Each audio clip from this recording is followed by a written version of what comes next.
For years, one of the most widely accepted stories in music history painted a very simple picture. According to that version, a single outsider entered the world of the Beatles and quietly caused its collapse. The narrative was dramatic, easy to understand, and emotionally satisfying for fans searching for someone to blame. Yet, as time has passed, Paul McCartney has begun to reflect more openly on those years, offering a perspective that feels far more layered. What once seemed like a sudden breakdown now appears to be the result of gradual changes, internal pressures, and evolving identities. Rather than a single moment of destruction, the end of the Beatles was shaped by a series of quiet shifts that unfolded behind the scenes, largely invisible to the public eye. In the early 1960s, the rise of the Beatles felt almost unstoppable. Four young men from Liverpool became a global phenomenon in what seemed like an instant. Their concerts drew overwhelming crowds, and their music reshaped popular culture across continents. The excitement surrounding them was unlike anything the world had seen before. However, beneath that excitement was an exhausting reality. Fame arrived too quickly, leaving little room for reflection or adjustment. What appeared glamorous from the outside was, in truth, a relentless cycle of travel, performance, and constant public attention that began to take its toll on each member of the band. As the decade progressed, the demands of touring became increasingly difficult to manage. The sound of screaming fans often drowned out the music itself, turning performances into chaotic spectacles rather than meaningful artistic experiences. Safety concerns grew, and the band members began to feel disconnected from the very audiences they were supposed to be entertaining. Eventually, they made a bold decision to stop touring altogether. It was a move that surprised many, but for them, it felt necessary. Stepping away from the stage allowed them to focus entirely on studio work, opening the door to experimentation and creative exploration that would define some of their most iconic recordings. On the surface, retreating into the studio seemed like a positive change. Without the pressure of constant touring, the band could take their time crafting songs and pushing musical boundaries. However, this shift also introduced a new kind of tension. The shared experiences that once bonded them began to fade. Instead of traveling together and facing challenges as a unit, they were now working in a controlled environment where differences became more noticeable. The studio, once a place of collaboration, gradually became a space where individual visions started to compete rather than align. Each member of the band was evolving in their own way. John Lennon began to explore deeper emotional themes and became increasingly interested in political and experimental expression. George Harrison developed a strong interest in spirituality and started to emerge as a songwriter with a distinct voice. Ringo Starr maintained a steady presence, but often found himself navigating tensions that he did not create. Meanwhile, McCartney focused on structure, melody, and maintaining the band's professional standards, which sometimes placed him in a leadership role that others did not always welcome. What once felt like a perfect creative partnership between Lennon and McCartney slowly began to shift.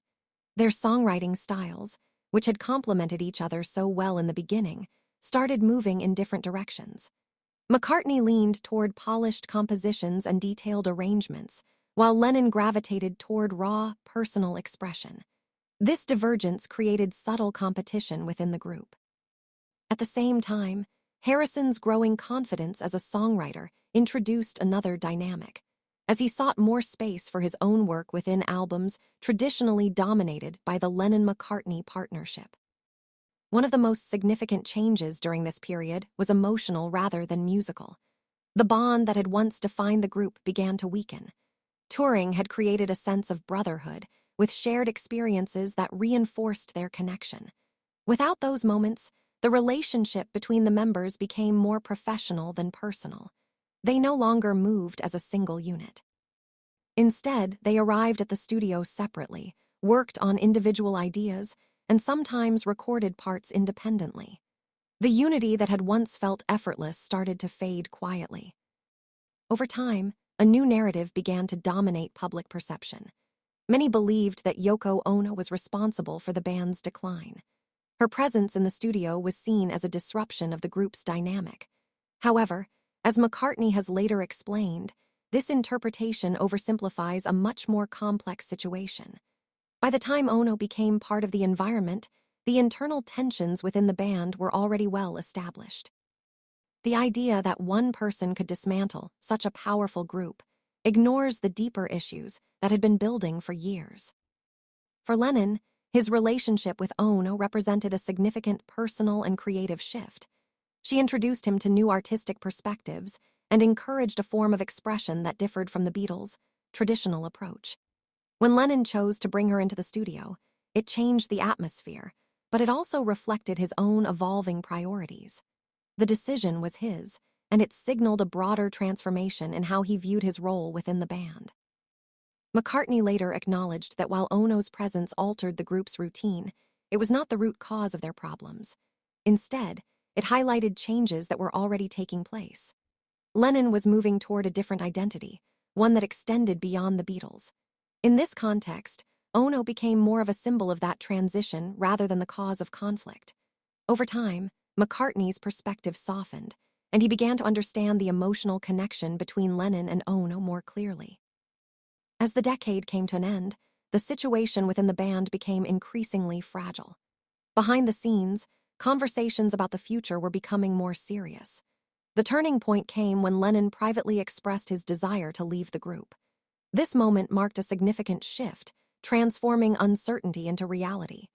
For McCartney, the announcement was deeply unsettling, as it challenged the possibility of the band continuing in any form. Despite this development, the decision was kept private.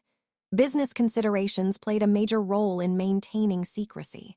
The Beatles were not just a band. They were part of a complex business structure involving contracts, recordings, and partnerships. Revealing the truth prematurely could have created financial instability. As a result, the members agreed to remain silent, creating a situation where the band had effectively ended without the public knowing. The narrative changed when McCartney released his solo work. Statements associated with the release were interpreted as confirmation that he had left the band. The media quickly framed him as the person responsible for the breakup. This perception spread rapidly, shaping public opinion in a way that would persist for decades. McCartney chose not to correct the story, honoring the agreement to keep earlier events private. This silence came at a personal cost. McCartney faced significant backlash from fans who believed he had ended the Beatles. During this period, he withdrew from the spotlight and struggled with uncertainty about his future. The transition from being part of a globally celebrated group to facing criticism alone was emotionally challenging. It marked one of the most difficult chapters of his life. With support from his wife, Linda McCartney, he gradually began to rebuild. Encouraged to continue creating music, he started experimenting with new ideas at home. This process eventually led to the formation of Wings, a band that allowed him to rediscover his confidence and establish a new identity outside the Beatles. Looking back, McCartney has identified several key factors that contributed to the breakup. Creative differences played a major role, as each member pursued a distinct artistic direction. The balance that once strengthened their music began to create division instead. What had once been collaboration evolved into competition, making it increasingly difficult to maintain unity. Another critical factor was the loss of Brian Epstein, whose leadership had guided the band through its early success. Without him, the group lacked a unifying figure to manage conflicts and provide direction. This absence created a vacuum that led to disagreements over business decisions and management. Disputes over financial management further intensified tensions. Differing opinions on how to handle the band's business affairs created divisions that extended beyond music. These disagreements eventually led to legal actions, which reinforced the perception of conflict both within the band and among the public. Ultimately, the breakup was also shaped by personal growth. Each member was evolving in ways that no longer aligned with the group's original identity. Their ambitions, interests, and perspectives had changed. The shared dream that once united them had gradually transformed into individual paths that could not easily coexist. Today, McCartney reflects on that period with a sense of understanding rather than blame. He recognizes the complexity of what happened and acknowledges the contributions of each member with respect. The story of the Beatles' breakup is no longer about a single cause or individual. Instead, it stands as a reminder that even the most successful collaborations can be shaped by time, change, and the natural evolution of the people within them.